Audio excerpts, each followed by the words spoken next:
রাজধানী ঢাকা সহ দেশের বিভিন্ন স্থানে বৃষ্টিপাত অব্যাহত রয়েছে। তা কতদিন চলমান থাকবে তা জানিয়েছে আবহাওয়া অফিস।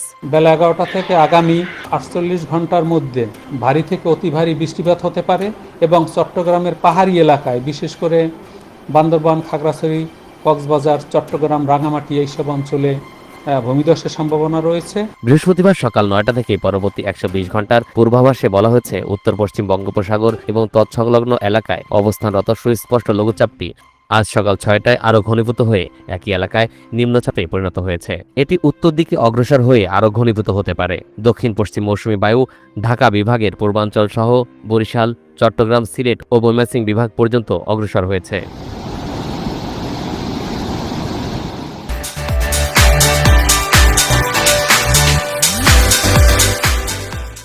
এ অবস্থায় বৃহস্পতিবার সকাল 9টা থেকে রংপুর, রাজশাহী, ময়মনসিংহ, ঢাকা, খুলনা, বরিশাল, চট্টগ্রাম ও সিলেট বিভাগের অধিকাংশ জায়গায় অস্থায়ী দমকা হাওয়া, ঝড়ো হাওয়া সহ হালকা থেকে মাঝারি বৃষ্টিপাত হতে পারে। একই সঙ্গে দেশের কোথাও কোথাও ভারী বর্ষণের সম্ভাবনা রয়েছে। শুক্রবারও ময়মনসিংহ, ঢাকা, খুলনা, বরিশাল, চট্টগ্রাম ও সিলেট বিভাগের অধিকাংশ জায়গায় এবং রংপুর ও রাজশাহী বিভাগের অনেক জায়গায় অস্থায়ী দমকা হাওয়া অথবা ঝড়ো হাওয়া সহ হালকা থেকে মাঝারি বৃষ্টিপাত হতে পারে।